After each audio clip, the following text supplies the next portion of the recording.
सहनाववतु सहनौ भुनक्तु सह वीर्यं करवावहै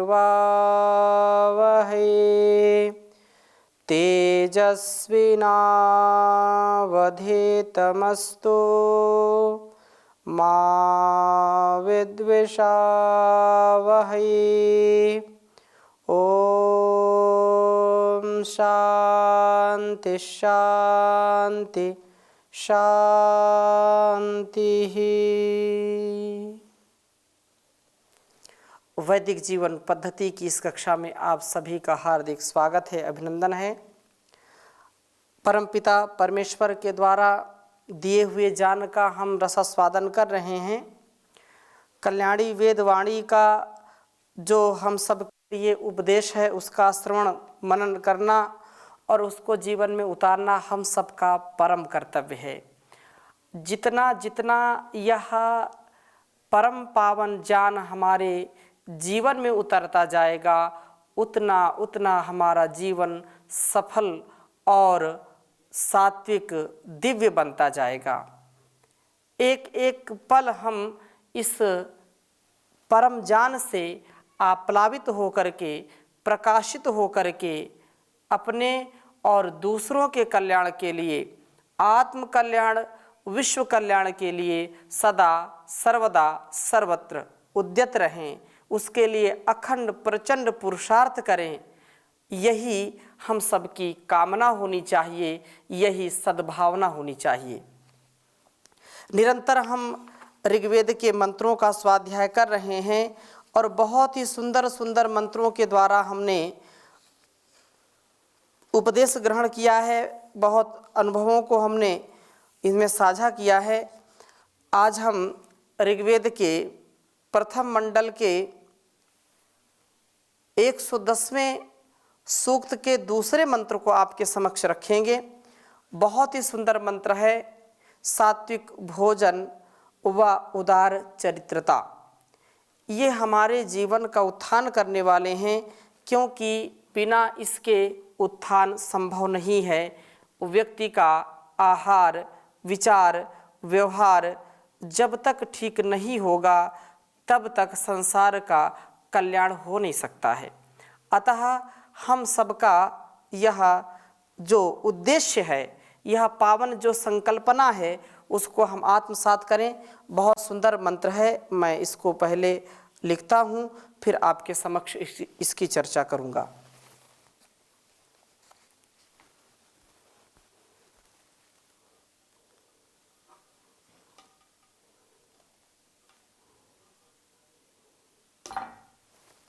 ओम आभोगयम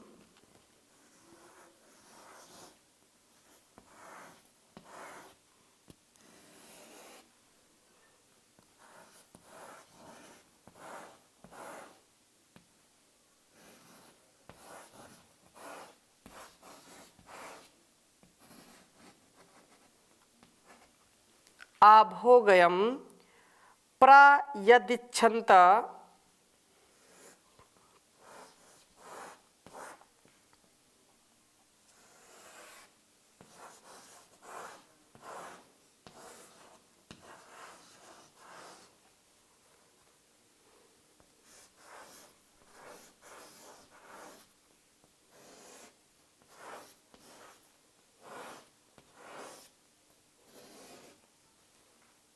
यदिच्छन्त ऐतनापाकाः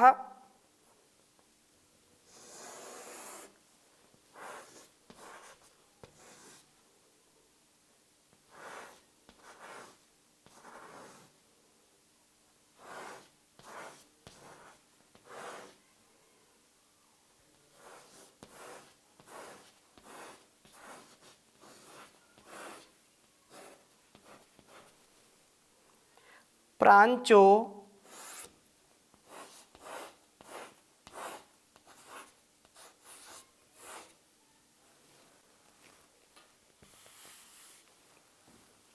नीचे लिख देते हैं, ऐतनापाकाः प्राञ्चो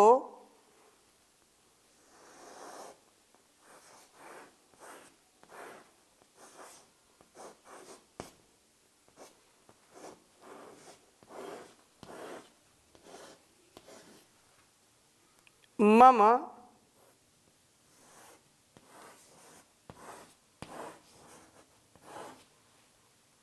के चिदापयः।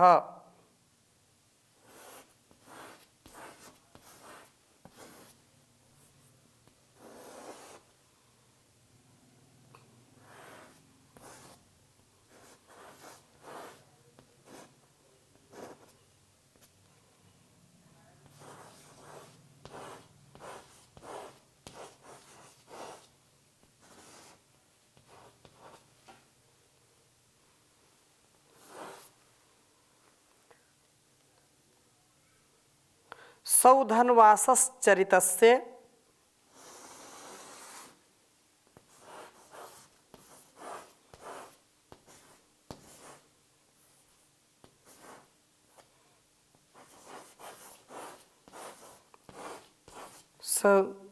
सौधन्वासश्चरितस्य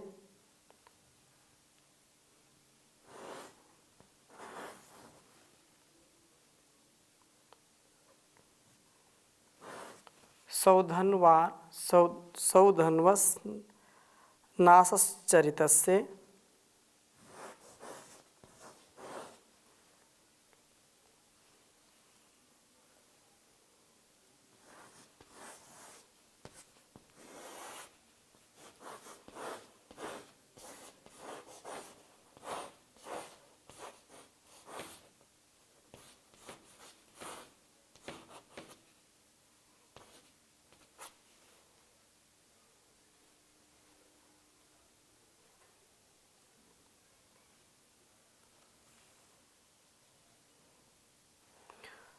सौधन्वनासश्चरितस्य भूमनागच्छत।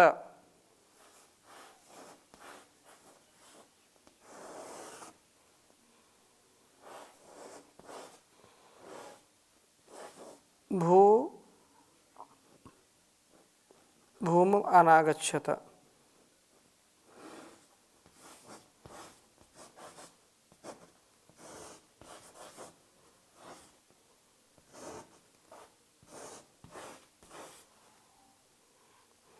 सवितुर्दाशुषो गृहम्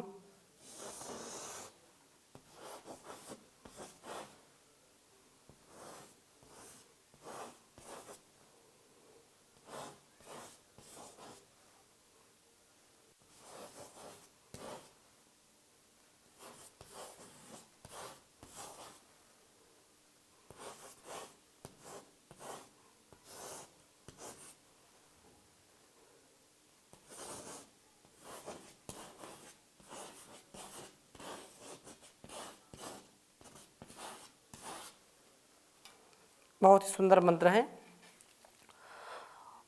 ओम आभोगयं प्रायदिच्छन्त ऐतनापाकाः प्राञ्चो मम के चिदापयः। सौधन्वनासश्चरितस्य भूमनागच्छत सवितुर्दाशुषो गृहम्।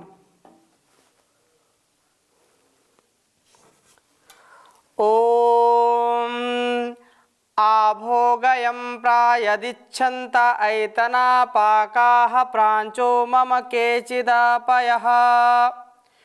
सौधन्वनासश्चरितस्य भूमनागच्छत सवितुर्दाशुषो गृहम्। ओम आभोगयं प्रायदिच्छन्त ऐतनापाकाः प्राञ्चो मम केचिदापयः। सौधन्वनासश्चरितस्य भूमनागच्छत सवितुर्दाशुषो गृहम्। वेद मंत्र का अभिप्राय इस प्रकार से है, जैसे जो प्रभु हम सबकी रक्षा करता है, रिभु सदा यत आभोगयम, जो सेवन के योग्य वस्तुएं हैं उन्हीं को इच्छन्त चाहते हैं। अर्थात प्रयत्न प्रकर्षण गति करते हैं। वेद में जिन भोजनों को खाने की स्वीकृति दी गई है उन्हीं सात्विक आहारों को करते हैं और ऐसे आहारों को करते हुए संसार के उत्कृष्ट मार्ग पर चलते हैं। आहार शुद्धि के द्वारा हम अंतःकरण की शुद्धि करते हैं, क्योंकि कहा है कि आहार शुद्धौ सत्व शुद्धि। जब तक हमारा आहार शुद्ध नहीं होगा तब तक हमारा विचार भी शुद्ध नहीं होगा।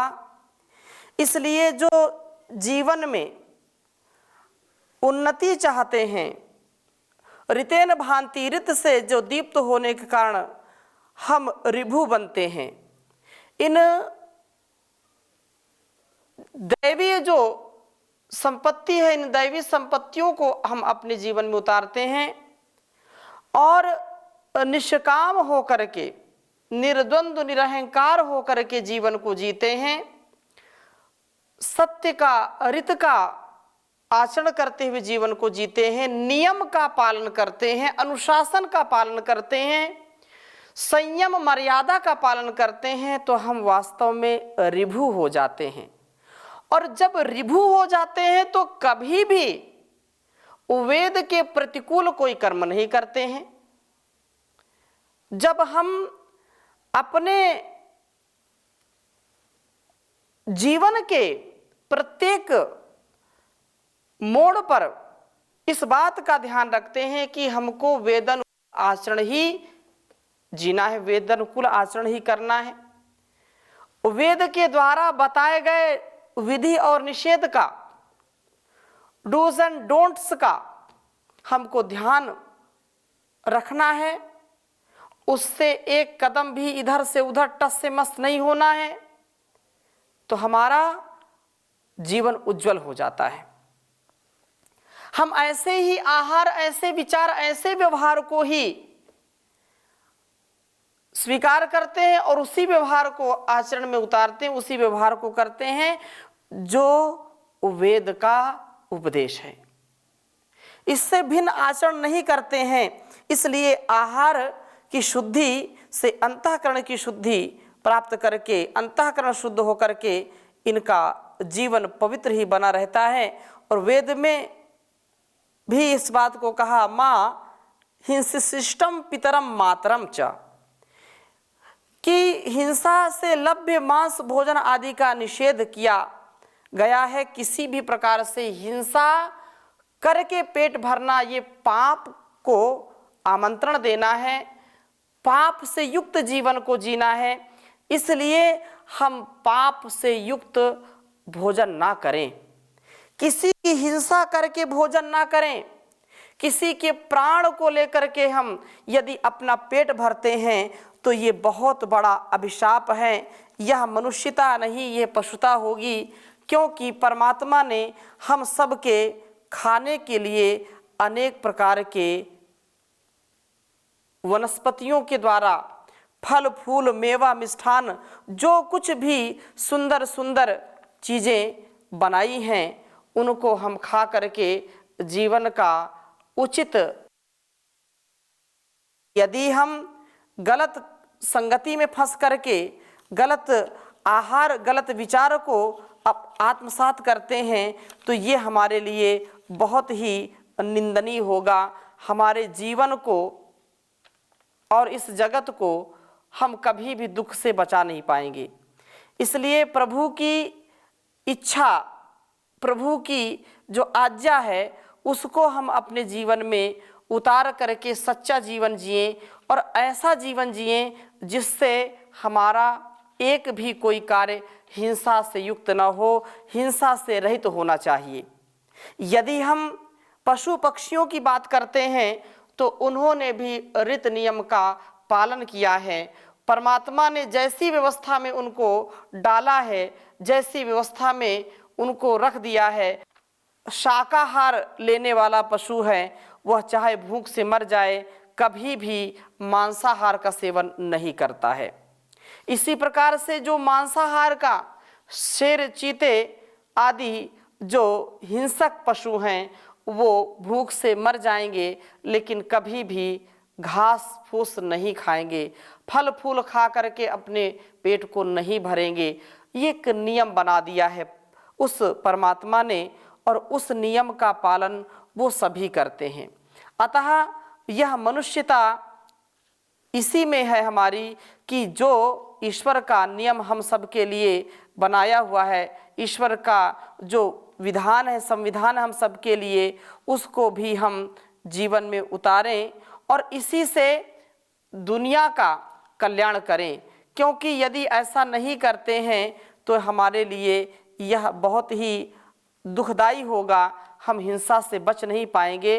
अतः हिंसा रहित होकर के अपने तन, मन और वतन की रक्षा करें। वेद मंत्र यही कहता है कि हम हिंसा से बचें। माँ हिंसिष्ट पितरम मातरम च, किसी भी प्रकार से हम हिंसा ना करें। माता पिता गुरु आचार्य का भी सदा सर्वदा मान करें, उसकी आज्ञा का पालन करते हुए अपने जीवन को आगे बढ़ाएं। ये ऋभु उस भोजन से सदा दूर रहते हैं जो अक्रूर कर्मों वाले होते हैं।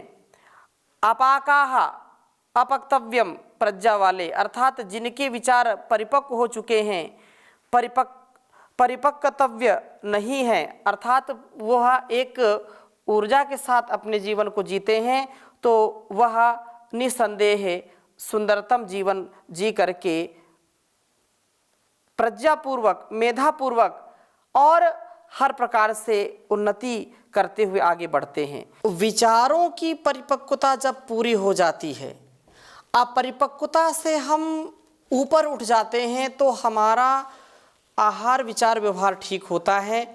और ऐसा आचार विचार व्यवहार जब हमारा ठीक होगा, आहार ठीक होगा, तो सुंदरतम जीवन बनेगा। हम कर्मशील होते जाएंगे, प्रभु के स्तवन में आनंद का अनुभव करने वाले हो जाएंगे। हमेशा इस बात का स्मरण रखना चाहिए कि अपने हम पेट को कब्रिस्तान ना बनाएं। किसी भी जीव के बच्चों को मारना अर्थात उसको कष्ट देना है। जैसे हमारे संतानें, हमारे बच्चे होते हैं, वैसे उन जीव जंतुओं के भी बच्चे होते हैं। हमको दया आनी चाहिए उनके ऊपर, कभी भी हिंसा नहीं करनी चाहिए। परमात्मा के द्वारा बनाए गए इतने प्रकार के फल फूल हैं, मेवा हैं, जिसको व्यक्ति खा करके तृप्त हो सकता है। सात्विक आहार हमारे जीवन का सच्चा आधार हो सकता है। शाकाहार 100 वर्ष तक जीने की कला, ऐसा कहते हैं। निरोग होने की कला है, रोग प्रतिरोधक क्षमता बढ़ती है और पुण्य भी होता है, पाप से हम बचते जाते हैं। इसलिए हमेशा याद रखना चाहिए, चाहे हम अंडा, मांस, मछली, अनेक प्रकार के जो जीव जंतुओं को मार के खा जाते हैं, वो सबसे बड़ा पाप है। पाप युक्त भोजन करेंगे तो बुद्धि हमारी कभी भी शुद्ध नहीं हो सकती, ठीक नहीं हो सकती है, और हम कभी भी पुण्य को नहीं कमा सकते हैं। इसलिए बहुत सुंदर बात कही है, देख बंदे तेरी है यही बंदगी, तू किसी जीव को भी सताया न कर। ना किसी पे जरा सी दया कर सके, तो जुल्म भी किसी पे तू ढाया न कर। इन पशु पक्षियों को तू मारा न कर, मौत के घाट इनको उतारा न कर। अपनी 6 इंच लंबी जुबां के लिए बेजुबानों पे छुरियां चलाया न कर। देख बंदे तेरी है यही बंदगी, तू किसी जीव को भी सताया न कर। इन बेचारों ने तेरा बिगाड़ा है क्या, कोई घर बार तोड़ा उजाड़ा है क्या, दो घड़ी की लहर के लिए इन गरीबों के खून से नहाया न कर। देख बंदे तेरी है यही बंदगी, तू किसी जीव को भी सताया न कर। निरपराधों को तकलीफ देता है क्यों, जिंदगी दे सके ना तो लेता है क्यों। जग में इनको भी जीने का अधिकार है, जग में इनको भी जीने का अधिकार है। बेरहम इनका जीवन मिटाया न कर। ना किसी पे जरा सी दया कर सके, तो जुल्म भी किसी पे तू ढाया न कर। जैसे बच्चे हैं सबके सब लाडले, जैसे बच्चे हैं सब लाडले आपके, छीन बच्चे किसी के पथिक मार कर। अपने बच्चों को हरगिज खिलाया न कर। देख बंदे तेरी है यही बंदगी, तू किसी जीव को भी सताया न कर। ना किसी पे जरा सी दया कर सके, तो जुल्म भी किसी पे तू ढाया न कर। संसार में जो जो हम कर्म करते जाते हैं वह हमको फल रूप में, दुख रूप में, पाप रूप में, या शुभ कर्म करेंगे तो पुण्य रूप में, सुख रूप में, आनंद रूप में मिलता ही मिलता है। अतः एक एक कर्म करते समय, आहार विचार व्यवहार करते समय बहुत विचार पूर्वक करें। एक कण गलत यदि हम आहार के रूप में ग्रहण करते हैं तो हमारा शरीर रोगग्रस्त हो जाता है, शारीरिक रोग हो जाते हैं। और एक भी गलत विचार यदि हम अपने मन मस्तिष्क पर लाते हैं तो हमारा मन खराब हो जाता है, मानसिक रोगी हम हो जाते हैं। अतः आहार विचार पर बहुत ही चिंतन की आवश्यकता है।